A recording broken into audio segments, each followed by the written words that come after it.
நாம் தமிழர் கட்சி ஆளுகின்ற அரசு வந்து மக்களுக்கு எதிராக எந்தெந்த திட்டங்களை செயல்படுத்துதோ அது எல்லாத்தையுமே எதிர்க்கும். அப்போ எது மக்களுக்கு சரியில்லாத ஒரு போக்கில் போயிட்டுருக்கோ அதை எதிர்க்கக்கூடியதான் நாம் தமிழர் கட்சி. அப்படி வந்து முன்னக்கூட்டியே இது தாவேக்கா வந்து இந்த மண்ணுக்கு வந்து எதிரானதான் நிற்கும் அப்படின்னு அறிந்ததுனால தான் தாவேக்காவை எதிர்த்தோம். இன்றைக்கி வந்து பார்த்திங்கன்னா இங்கே இருக்கக்கூடிய இந்த நீட்டு தேர்வு முறைப்படி நடக்கணும்னு சொல்லி டெல்லியில் வந்து இளைஞர்கள் வந்து போராடுறாங்க. அங்கே வந்து இளைஞர்களை வந்து மோடி அரசை அடித்து விரட்டுது. ஆனால் இங்கே நீட்டை நான் விளக்குவேன்னு சொன்ன இதே தமிழக வெற்றி கழகத்தினுடைய தலைவர் தற்போதைய முதல்வர் விஜய் அவர்களும் இங்கே போராடக்கூடிய மாணவர்களை குண்டுக்கட்டாக தூக்கி தான் வந்து வெளியிடுறாங்க. அப்போ என்ன கேட்குறாங்க, யாருடைய தூண்டுதலில் நீங்கள் வந்து போராடுறீங்க, உங்களை யார் தூண்டி விடுறா அப்படின்ற கேள்விகளை முன்வைக்கிறாங்க. நமக்கு என்ன கேள்வி வருதுன்னா, யாருடைய தூண்டுதலில் இங்கே இருக்கக்கூடிய போராடக்கூடிய மாணவர்களை நீங்கள் குண்டுக்கட்டாக தூக்கி அப்புறப்படுத்துறீங்க, யாருடைய தூண்டுதலின் பேரில் நீங்கள் வந்து மெரினா கடற்கரையை வந்து மூடி வைக்கிறீங்க.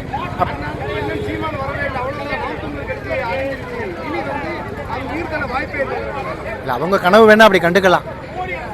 தமிழ் தேசியம் வந்து ஒவ்வொரு காலத்துலேயும் அது வந்து ஒவ்வொரு கட்டத்தில் தகவமைச்சு கொள்ளும். முன்னாடி வந்து இவங்க சொல்கிற மாதிரி ஜோல்னா பையும் வேட்டியும் அழுக்கு உடையும் கட்டிக்கிட்டு இருந்தே ஒரு அரங்குக்குள்ளே இருந்த தமிழ் தேசியம் வெளியில் வந்தது. அதை பல லட்சம் இளைஞர்கள் கடத்தி அரசியல் படையாக மாற்றினது அண்ணன் சீமானவர்கள். அடுத்த கட்டத்துக்கு இதுவரைக்கும் பொழுதுபோக்குக்காக இணையதளத்தை பயன்படுத்திகிட்டு இருந்தவர்களுக்கு மத்தியில் நாளை தமிழ் சமூகத்தின் பொழுது போய்விடக்கூடாதுன்றக்காக தமிழ் தேசியத்தை கையில் எடுத்த பல இன்ஃப்ளூயன்சஸ் இன்றைக்கி பேச ஆரம்பிச்சிட்டான். அதனால் தமிழ் தேசியம் அடுத்தடுத்த கட்டத்துக்கு தகவமைச்சிக்கிட்டே இருக்கும். அதில் அண்ணன் சீமானவர்களின் பங்கு பெரும்பங்காக இருக்கும்.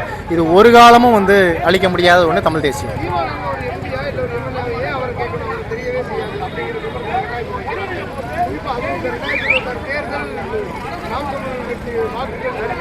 இல்லை, அது நாம் தமிழர் கட்சியை மட்டுப்படுத்துறதா அவங்க நினைக்கிறாங்க. அது ஒரு மட்டமாக பேசிடலாம். ஏன் அப்படின்னா, இது போல் அவதூறுகளை அள்ளி தெளித்து தான் நாம் தமிழர் கட்சியை வந்து இந்த தேர்தலில் வீழ்த்தினாங்க, இந்த ரூட் மாஃபியாவை பயன்படுத்தி. இனி இடைத்தேர்தலில் எங்கே ஒரு வேளை அண்ணன் சீமானவர்கள் வென்றுவாரோ, ஏன்னா இங்கே இவங்க வந்து உள்ளே வந்து சட்டமன்றத்தில் வந்து திமுக அதிமுக ஏதாவது கேள்விகள் கேட்டால், நீங்கள் செஞ்ச ஊழல்களை பற்றி எங்களுக்கு தெரியாதா, நீங்கள் என்னென்ன ஊழல் செஞ்சுருக்கீங்கன்னு எங்களுக்கு தெரியாதுன்னு சொன்னால் திமுக அதிமுக வெளிநடப்பு செய்யும். முதல்வர் விஜய் அவர்கள் சொன்னார் இல்லையா, எதிர்கட்சிகள் வெளிநடப்பு செய்யும் போது சட்டமன்றத்தினுடைய கதவை நான் வந்து இழுத்து பூட்டுவேன் அப்படின்னு. ஒருவேளை நாம் தமிழர் கட்சி உள்ளே போனால் ஆளுங்கட்சி வெளிநடப்பு பண்ணாமல் இருக்க அதே கதவை இழுத்து பூட்ட வேண்டிய சூழல் வரும். அந்த பயத்தின் வெளிப்பாடு தான் நாம் தமிழர் கட்சி இப்படி மட்டுப்படுத்திட்டு இருக்காங்க.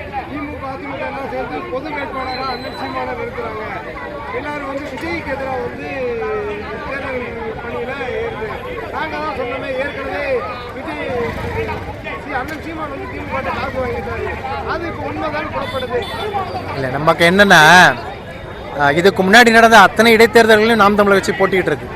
அன்னைக்கு ஆளுங்கட்சியாக இருந்த திமுகவை எதிர்த்து மற்ற எந்த கட்சிகளுமே போட்டியிடாத போது நாம் தமிழர் கட்சி துணிச்சலோடும் வெற்றி தோல்விக்கு அப்பாற்பட்டு களத்தில் இந்த மக்களுக்காக நிற்கணும், ஏன்னா மக்கள் வாக்களிக்கிறதுக்கு வேறு ஆப்ஷன் இல்லாமல் போயிடக்கூடாதுன்றதுக்காக இந்த மக்களுக்காக நாம் தமிழர் கட்சி நின்றுச்சு. அன்னைக்கெல்லாம் பொது வேட்பாளராக தெரியாத அண்ணன் சீமானவர்கள் நாம் தமிழர் கட்சி இன்னைக்கு பொது வேட்பாளராக தெரிகிறாங்கன்னா அது அவர்கள் வந்து அதுதான் அவர்களுக்கு இருக்கக்கூடிய பயம்தான்.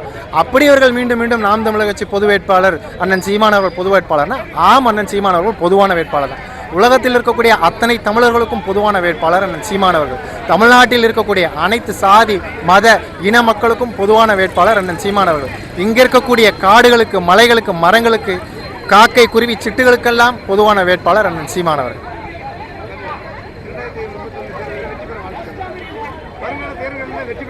நன்றி.